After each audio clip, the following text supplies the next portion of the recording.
નમસ્કાર વિદ્યાર્થી મિત્રો, આજે આપણે ધોરણ 10 માં સંસ્કૃત વિષયમાં પાઠ નંબર 6 કાષ્ઠખંડ ઈવનો અનુવાદ સમજીશું. આપણે આ પાઠની સમજૂતી આગળના વિડીયોમાં જોઈ હતી. હવે આ પાઠનો અનુવાદ સમજવા માટેના શબ્દો વગેરે ખૂબ જ મહત્વનું છે. પાઠની શરૂઆત ફર્સ્ટ પેરેગ્રાફ પર આપણે જઈશું. ત્યાં ચોપડી તમારા હાથમાં હોવી જરૂરી છે, તો તમે ચોપડી પણ હાથમાં રાખો.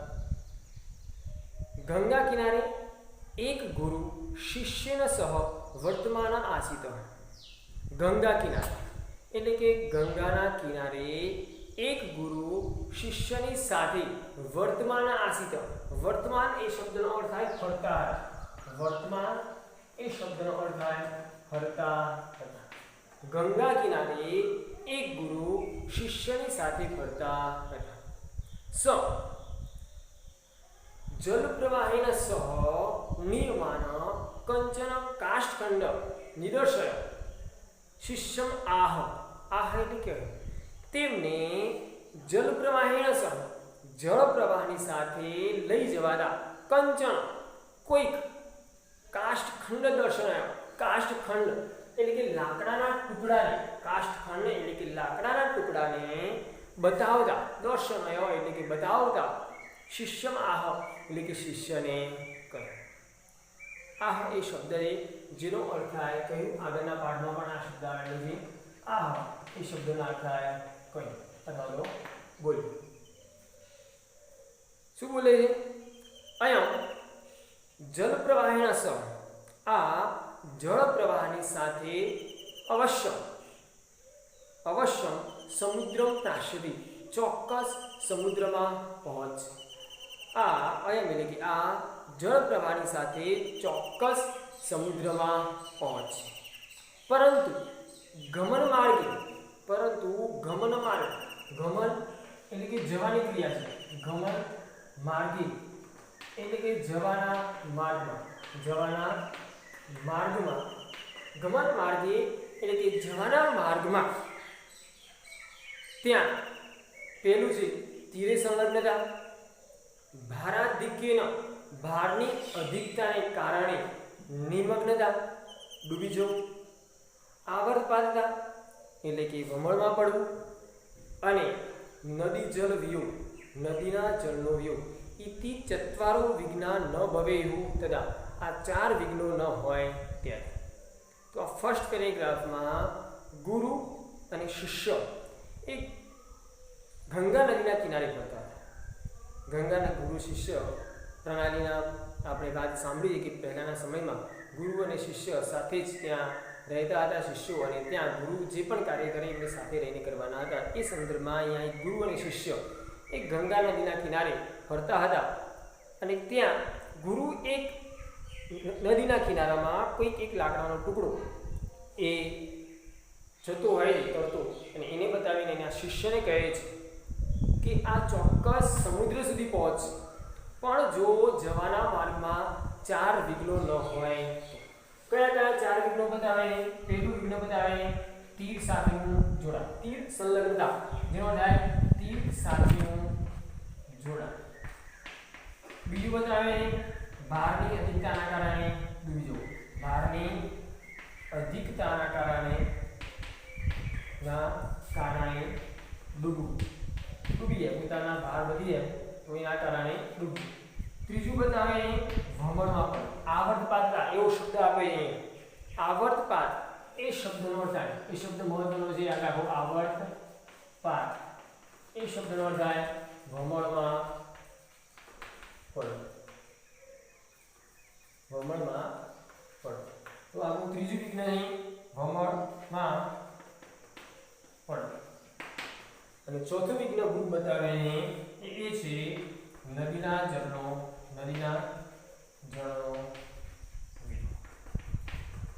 ફર્સ્ટ પેરેગ્રાફનો અનુવાદ આ સંદર્ભમાં આટલી બાબત ત્યાં આવે છે કે ગંગા નદીના કિનારે ગુરુ શિષ્યની સાથે ફરતા હતા.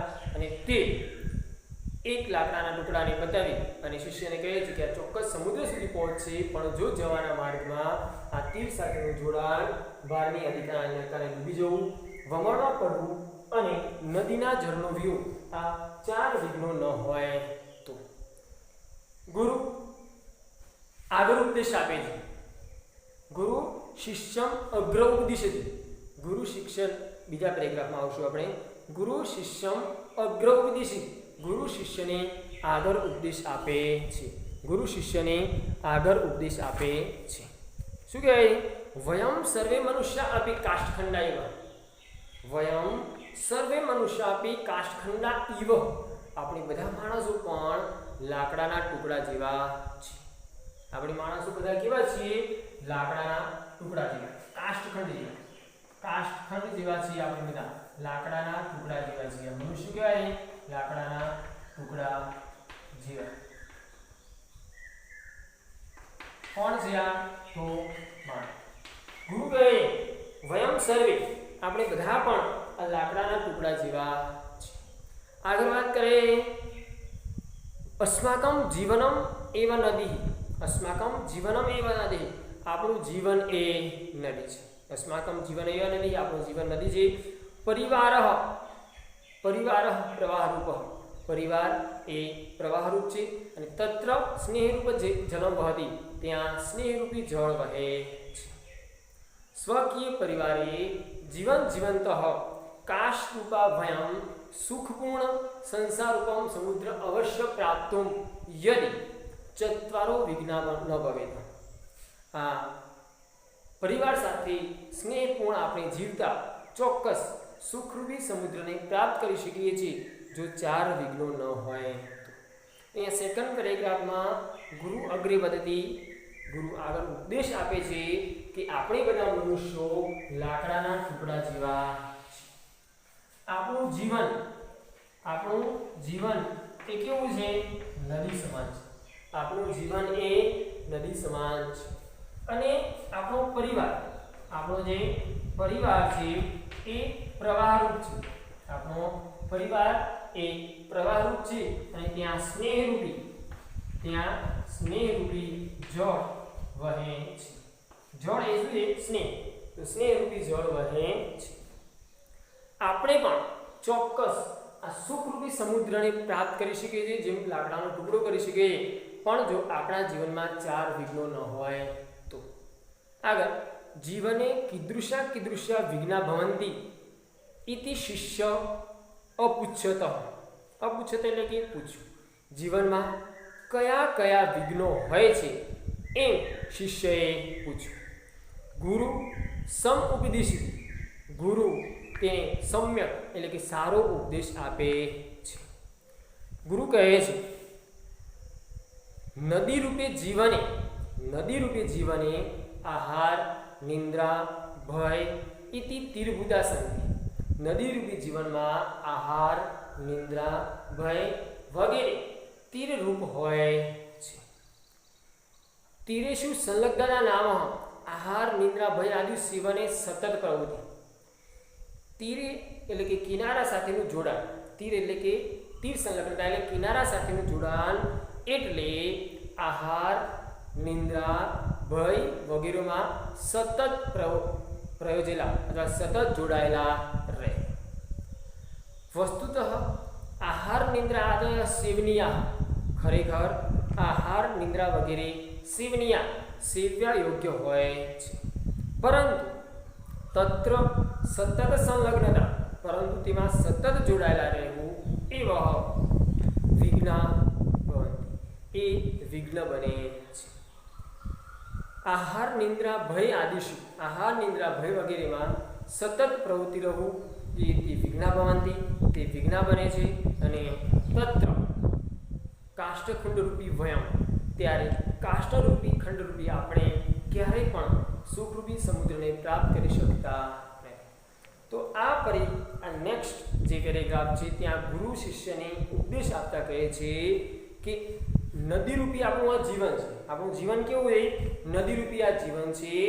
ત્યાં આહાર નિંદ્રા ભય વગેરે બાબતો જે આપણે નૈસર્ગિક, આપણી જે કુદરતી આપણા આવેગો છે તે જે આપણા કરવા જોઈએ. આહાર નિંદ્રા ભય વગેરે તીરરૂપ છે, કિનારારૂપ છે. આ બાબતો કરવી જ જોઈએ. આહાર નિંદ્રા ભય, ખાવા પીવાનું, ઊંઘવાનું એ બધું કરવું જ જોઈએ, પરંતુ એમાં સતત જોડાયેલા રહેવું એ કેવું બને છે? આપણા માટે એક વિઘ્ન બને છે અને આ વિઘ્નમાં ફસાયેલા આપણે લાકડાના ટુકડા જેવા છીએ, જે તીરે જોડાઈ જવાથી ક્યારે સમુદ્રને પ્રાપ્ત કરતું નથી. એમ આપણે પણ આ આહાર નિંદ્રા વગેરેમાં જો આપણે જોડાઈ જઈએ છીએ તો ક્યારેય પણ સુખરૂપી સમુદ્રને પ્રાપ્ત કરી શકતા નથી. તો મનુષ્ય જીવનમાં લાકડાના ટુકડાને પહેલું વિઘ્ન છે તીર સાથેનું જોડાણ. એમ આપણા જીવનમાં તીરરૂપ કોણ છે? તો આપણા આહાર નિંદ્રા વગેરે, આહાર નિંદ્રા ભય વગેરે જે આવેગો છે એમાં સતત આપણે જો જોડાયેલા રહીએ છીએ, સતત જોડાણ એ આપણા માટે પહેલું વિઘ્ન બને છે અને એના કારણે આપણે સુખરૂપી જે સમુદ્ર છે એને પ્રાપ્ત કરી શકતા નથી. Next paragraph. સામાજિક વ્યવહારો ભારરૂપો ભવતિ. સામાજિક વ્યવહાર ભારરૂપ બને છે. યદ્યપિ તો પણ સામાજિક વ્યવહાર સર્વત્ર અપેક્ષિત ભવતિ. તો પણ સામાજિક વ્યવહાર બધે જ અપેક્ષિત હોય છે. આ સામાજિક વ્યવહાર એ ભારરૂપ બને છે તો પણ સર્વત્ર અપેક્ષિત હોવાથી બધે જ અપેક્ષિત હોય છે. પરંતુ શક્તિ અતિક્રમ્ય ન ભવે, તે શક્તિનું અતિક્રમણ કરીને હોવું જોઈએ નહીં. ય જના, જે માણસો સ્વકીય પોતાની શક્તિનું અતિક્રમણ કરીને વ્યવહારણ કુર્વંતિ વ્યવહાર કરે સ ભાર અતિ ભારને કારણે નિમજ્જતિ શબ્દનો અર્થ થાય ડૂબી જાય છે. અને નિમજ્જતિ જન સુખમય સંસાર રૂપ પ્રાપ્તું ન શક્તિ. અને આ ડૂબેલો માણસ સુખરૂપી સમુદ્રને પ્રાપ્ત કરી શકતો નથી. તો અહીંયા પણ થર્ડ પેરેગ્રાફમાં બીજા નંબરના વિઘ્નને સમજાવે છે કે ભારની અધિકતાના કારણે લાકડું ડૂબી જાય છે. તો એ મનુષ્ય જીવનમાં કઈ બાબત છે? તો અહીંયા કહે છે કે સામાજિક વ્યવહારો ભારરૂપ હોય. સામાજિક વ્યવહારો ભારરૂપ હોય છે. તદ્યપી સર્વત્ર અપેક્ષિતો, તો પણ તે બધી અપેક્ષિત હોય છે. સમાજના જુદા જુદા વ્યવહાર હોય છે, લગ્નના બીજા બધા જે સંબંધો સાચવવા માટે વ્યવહાર કરવા પડતા હોય એ ભારરૂપ હોય છે. તો પણ બધા એની અપેક્ષા રાખે, કરવું જોઈએ એવી અપેક્ષા રાખતા હોય છે. પરંતુ અહીંયા લેખક આપણને જણાવે છે કે તે પોતાનું શક્તિનું અતિક્રમણ કરીને ન ભવે, પોતાની શક્તિનું અતિક્રમણ કરીને હોવું જોઈએ નહીં. પોતાની જે ક્ષમતા હોય, પોતાની ચાદર હોય એટલી જ પછી પગ આપણે લાંબા કરવા જોઈએ એવી કહેવત છે. એ પ્રમાણે વાત કરે છે કે પોતાની શક્તિનું અતિક્રમણ કરીને જે માણસો સામાજિક વ્યવહાર કરે છે તે ભારના કારણે, તે સામાજિક વ્યવહારો કરે છે એ દેવારૂપી ભારના કારણે ડૂબી જાય છે. અને ડૂબેલો માણસ ક્યારેય પણ સુખરૂપી સમુદ્રને પ્રાપ્ત કરી શકતો નથી. તો આ થર્ડ પેરેગ્રાફમાં આપણે એવું સમજ્યા કે સામાજિક વ્યવહાર છે એ કેવા છે? ભારરૂપ છે. અને આ સામાજિક વ્યવહાર એ વધારે પડતો કરવાના એના કારણે, એ ભારના કારણે એ ડૂબી જાય છે અને તે સુખરૂપી સમુદ્રને પ્રાપ્ત કરી શકતો નથી. Next paragraph.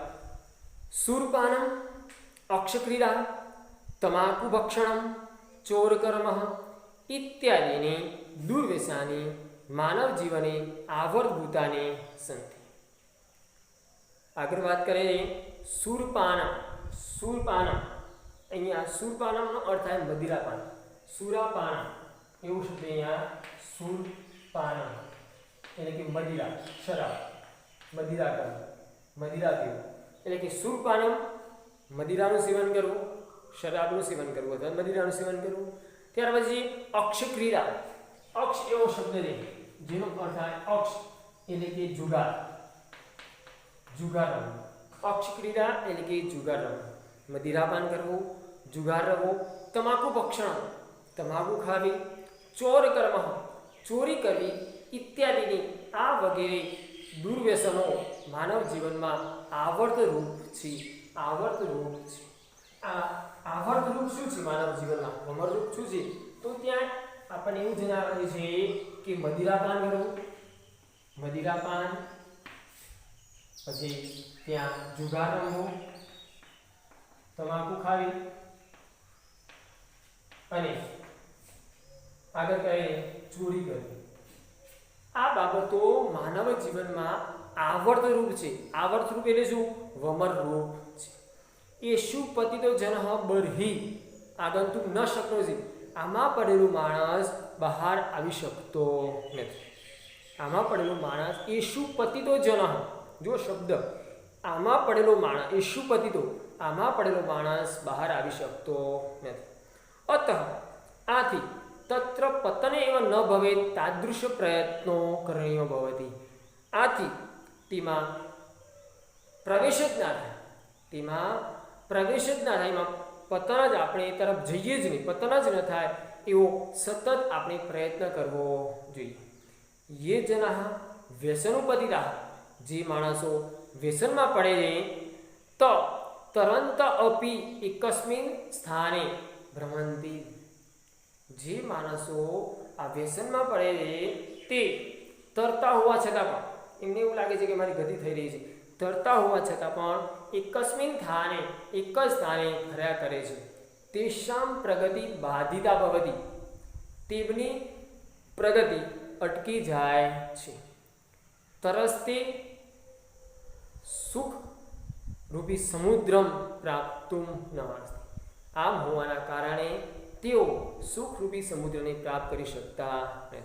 તો આ પેરેગ્રાફમાં ત્રીજા નંબરના આપણા જીવનમાં જે આપણું વિજ્ઞાન એને સમજાવીએ કે માનવ જીવનમાં મદિરાપાન કરવું, જુગાર રમવો, તમાકુનું ભક્ષણ કરવું અને ચોરી કરવી એ બાબતો આપણા જીવનમાં વમરરૂપ બને છે અને આમાં પડેલો માણસ ક્યારે પણ બહાર નીકળી શકતો નથી. માટે આપણે એમાં પડાય જ નહીં એવો સતત પ્રયત્ન કરવો જોઈએ.